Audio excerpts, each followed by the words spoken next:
प्यारे विद्यार्थियों, मेरे आज के व्याख्यान का विषय है पाचन एवं पाचन तंत्र।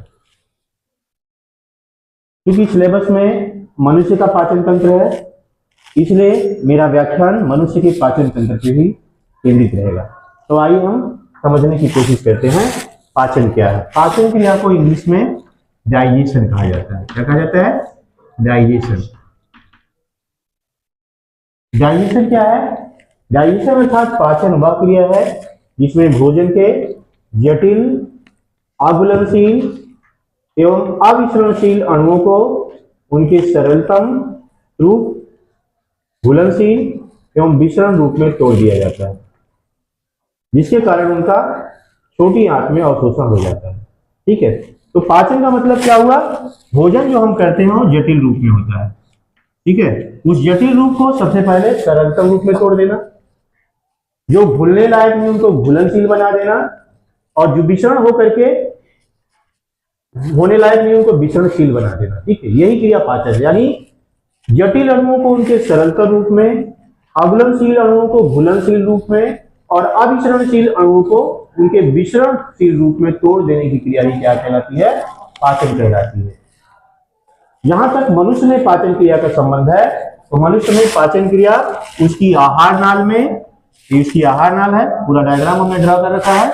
आहार नाल में सहायक ग्रंथियों की मदद से संपन्न होती है। ठीक है, आहार नाल और सहायक ग्रंथि। आहार नाल क्या है? 8 से 10 मीटर लंबी एक ट्यूब जैसी संरचना है, एक जटिल संरचना होती है। ठीक है, और साथ ही साथ इसमें इसकी सहायता करती हैं कुछ सहायक ग्रंथियां, जिनमें है सलाइवरी ग्लैंड्स यानी लार ग्रंथियां, लीवर, यकृत और पैंक्रियास, अग्न्याशय। ठीक है, तो ये 3 सहायक ग्रंथियां, ठीक है, पाचन क्रिया में इसकी मदद करती हैं, जो इसी से जुड़ी होती है। ठीक है, तो मनुष्य की आहार नाल माउथ से शुरू होती है, यानी मुख से शुरू होकर के कहां समाप्त होती है? एनस पर समाप्त, यानी गुदा पर समाप्त होती है। ठीक है, अब हम आहार नाल के विभिन्न भागों का हम एक इस डायग्राम के माध्यम से विस्तार से अध्ययन करने की कोशिश करते हैं। ये मनुष्य का माउथ है, जिसमें टीथ होते हैं। ठीक है, अंदर खाली स्थान होता है जिसको बक्कल कैविटी कहा जाता है या मुखगुआ कहा जाता है। इसके दोनों साइड में क्या होती हैं? लार ग्रंथियां होती हैं। ऊपर की तरफ देखिए, कान के थोड़ा से पीछे की तरफ पैरोटिड ग्लैंड्स है, लार ग्रंथि है। बड़ी, सबसे बड़ी लार ग्रंथि कौन होती है? पैरोटिड ग्लैंड होती है। और नीचे की तरफ 2 ग्रंथियां हैं, जिसमें सबमैक्सिलरी और सबलिंगुअल ग्लैंड्स हैं। ये भी क्या करती हैं? लार बक्कल कैविटी में सप्लाई करती है। ठीक है, तो इस तरह से लार ग्रंथियां क्या करती हैं?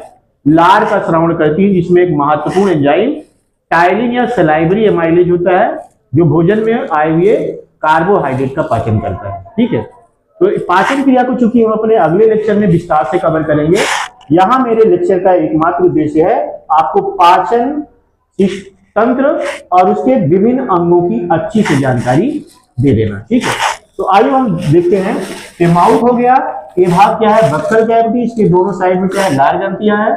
ठीक है, इसके पीछे का भाग क्या है? फायरिंग्स है। और फायरिंग्स के बाद एक लंबी नली जैसी संरचना है, जो आमाशय से आके जुड़ती है। इसको क्या नाम दिया गया है? इसको क्या कहते हैं? ईसोफेगस कहते हैं। ठीक है, हिंदी में शायद इसको ग्रास नली कहते हैं, फायरिंग्स को ग्रसनी कहते हैं। ठीक है, अब ये जहां आकर के यहाँ जुड़ती है स्टमक से, यहाँ एक वाल्व लगा होता है जिसको कार्डियक स्फिंक्टर कहा जाता है। यह वाल्व भोजन को आमाशय में आने देता है और आमाशय से उल्टी दिशा में नहीं जाने देता है। ठीक है, सामान्य स्थितियों में। लेकिन जब उल्टी होना होता है तो यही वाल्व खुल जाता है और आमाशय का भोजन इसी से होता हुआ, ईसोफेगस से होता हुआ माउथ में आता है और बाहर निकाल दिया जाता है। ठीक है, उल्टी के समय। लेकिन बाकी स्थितियों में क्या होता है? जैसे ही भोजन जाता है बंद हो जाता है। ठीक है, तो एक वाल्व यहाँ लगा होता है, ये आमाशय है। आमाशय 3 भागों में बचा होता है। कार्डियक ऊपर का भाग है, ये कार्डियक है। बीच का भाग क्या है? फंडिंग भाग है, जहाँ पाचन क्रिया मुख्य रूप से संपन्न होती है। और फिर एक पीछे का भाग इसका पाइलोरिक भाग, जो चक्रा भाग है। ठीक है, पाइलोरिक भाग में और छोटी आंत जहां शुरू हो रही है, इनके बीच में भी एक वाल्व लगा होता है, इसको पाइलोरिक स्फिंक्टर कहा जाता है। यह भोजन को आमाशय से छोटी आंत की तरफ जाने देता है, लेकिन छोटी आंत से आमाशय की तरफ कभी आने नहीं देता है। है। ठीक है, ये वाल्व जब आमाशय की अम्लीय पाचन क्रिया के दौरान आमाशय की अम्लीयता बढ़ती है और क्रमशः गतियां होती है, उसी दौरान ये खुलता है। ठीक है, तो इसलिए ये वाल्व जो है, इस वाल्व से होकर के आमाशय का भोजन केवल आंत में जा सकता है, आंत से उल्टी दिशा में नहीं आ सकता। इस वाल्व को कहा जाता है पाइलोरिक वाल्व या पाइलोरिक स्फिंक्टर। इसके बाद आमाशय के बाद शुरू होती है छोटी आंत। छोटी आंत 3 भागों में बटी होती है, हमने यहाँ बना रखा है, देखिए फ्लोचार्ट के रूप में। माउथ है, बक्कल कैविटी है, फेरिंग्स है, ईसोफेगस है, स्टोमक है, और इसके बाद स्मॉल इंटेस्टाइन के 3 पार्ट है, डुओडिनम, जेजुनम, इलियम। ठीक है, इसी तरह से देखिए इसका डुओडिनम पार्ट ये ऊपर वाला आगे वाला भाग होता है जहां पाचन क्रियाएं होती है मुख्य रूप से। ठीक है, इसके बाद इसका दूसरा भाग क्या है, इसका भाग जेजुनम है। देखिए अंदर बड़ी आंत के अंदर ऐठी हुई संरचना है, काफी सबसे बड़ी जो है संरचना छोटी आंत होती है इसमें, एलिमेंट्री कैनाल में। ठीक है, लगभग 22 फीट लंबी होती है। अब देखिए डुओडिनम हो गया है भाग, यहाँ की पाचन क्रिया होना है इसमें। फिर बीच का भाग जेजुनम, जेजुनम में भी एब्जॉर्प्शन क्रिया होती है मुख्य रूप से, और इलियम में पूरी तरह से एब्जॉर्प्शन क्रिया होती है। ठीक है, तो इसका छोटी आंत के 3 भाग हैं, डुओडिनम, जेजुनम और इलियम। यहाँ हमने इसको बना रखा है, डुओडिनम, जेजुनम और इलियम। इस भाग को आप यहाँ देख करके भी समझ सकते हैं। ये डुओडिनम ये वाला भाग हो गया यहाँ तक का, इसके बाद जेजुनम काफी दूर तक का भाग, उसके बाद जो सबसे लंबा भाग पर बचता है वो क्या है, इलियम है, जहां की अवशोषण क्रिया होती है। ठीक है, इसी डुओडिनम भाग में लीवर से बाइल डक्ट आकर के कनेक्ट होती है, और साथ ही इधर पैंक्रियास से पैंक्रियाटिक डक्ट आकर कनेक्ट होती है। ये दोनों अपना सिक्रीशन इसी भाग में छोड़ती है लाके, यानी भोजन जब यहाँ पहुंच, जैसे ही भोजन आमाशय से छोटी आंत के अग्रभाग डुओडिनम में पहुंचता है, उसी समय इसमें 3 प्रकार के जूस मिला दिए जाते हैं। एक तो बाइल से, बाइल जूस कहां से, लीवर से स्रावित होने वाला बाइल जूस इस बाइल डक्ट के थ्रू आके गिरा दिया जाता है। पैनक्रियास से पैनक्रियाटिक जूस इस पैनक्रियाटिक डक्ट है इसके थ्रू, और स्वयं इंटेस्टाइन की वॉल का, ठीक है, जूस जो है यहाँ से एक क्रिप्ट ऑफ लीवर कुहन होती है, लीवर कोन की दरारें होती है इसमें, वहीं से आंतरिक रस निकलता है और आंतरिक रस भी इसमें मिला दिया जाता है। ठीक है, तो ये है ये जिसमें 2 ग्रंथियां यहाँ दिखाई गई, एक लाल ग्रंथियां। तो 3 एसोसिएटेड ग्लैंड जिसकी हमने चर्चा यहाँ किया है, वो कौन कौन से, सलाइवरी ग्लैंड यहाँ है, और बाकी 2 ग्लैंड कहाँ है, लीवर यहाँ है और पैनक्रियाज यहाँ है। ये दोनों अपना जूस ला करके कहाँ मिलाते हैं, छोटी आंत में मिलाते हैं। और पाचन क्रिया में लीवर का जूस क्या होता है, फैट के डाइजेशन के लिए जरूरी है, यानी बाइल जूस क्या है, फैट डाइजेशन के लिए जरूरी है, और पैनक्रियाटिक जूस सभी प्रकार के एंजाइम इसमें होते हैं, इसलिए इसे पूर्ण पाचक रस कहा जाता है। ठीक है, जिसका विस्तार से वर्णन हम चैप्टर में करेंगे। ठीक है, तो इस तरह से छोटी आंत के 3 भाग डुओडिनम, जेजुनम और इलियम हो गए। ठीक है, अब बड़ी आंत पे आते हैं। बड़ी आंत का ये बड़ा भाग सबसे क्या है, कोलन है। कोई बैक्टीरियल इन्फेक्शन होता है, जिसे अप्रोटेज होता है, इन्फेक्शन होता है, इसी कोलन पार्ट में होता है। ठीक है, तो ये कोलन इसका सबसे बड़ा भाग है। इसके बाद इसका भाग है सीकम है, और सीकम से ही एक ऐसी क्रीमी जैसी संरचना निकली जिसको क्रीम रूप पैसेज का हिंदी में कहा जाता है, इंग्लिश में वर्मिफॉर्म अपेंडिक्स कहा जाता है। कभी कभी इसमें इन्फेक्शन होने के कारण इसमें क्या हो जाता है, पस बनने लगता है इसमें, ठीक है, पक जाता है, तो इसको डॉक्टर लोग क्या करते हैं, काट के निकाल देते हैं। इसके कारण भयंकर दर्द होता है पेट में। ठीक है, इसको काट के निकालना नहीं, तो इसमें इससे इन्फेक्शन हो सकता है पूरे एलिमेंट्री कैनाल में। ठीक है, तो इसी को क्रीम रूप परिसेच क्या कहा जाता है, किसका भाग होता है, इसी सीकम का भाग होता है। ठीक है, इसमें कुछ बैक्टीरिया होते हैं। अब इसके बाद इसका लास्ट पार्ट क्या कहलाता है, बड़ी आंत का, रेक्टम कहलाता है। तो इस तरह से सीकम, कोलन हो गया, ये सीकम हो गया, और तीसरा पार्ट क्या है, रेक्टम, यहाँ पे लिखा है। छोटी बड़ी आंत का जो विभाजित होती है 3 भागों में, कोलन, सीकम और रेक्टम, यहाँ पे लिखा है ना।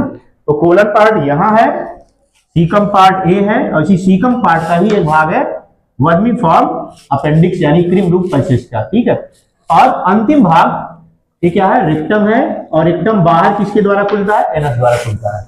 यहाँ हमने एनस लिखा है। ठीक है, तो इस तरह से रेक्टम बाहर एनस द्वारा खुलता है। पाचन के बाद क्या होता है, जब भोजन पच जाता है तो जेजुनम और इलियम भाग में इसका अवशोषण हो जाता है, और अवशोषण के बाद बचा हुआ मटेरियल बड़ी आंत में आता है। बड़ी आंत में जल में घुलनशील मिनरल्स और जल में घुलनशील विटामिनों का अवशोषण हो जाता है। ठीक है, अधिक मात्रा में जल का अवशोषण कहां होता है, बड़ी आंत में होता है। अवशोषण क्रिया सबसे ज्यादा कहाँ होती है? छोटी आंत में होती है। बाकी लगभग 90% एब्जॉर्प्शन कहाँ होता है?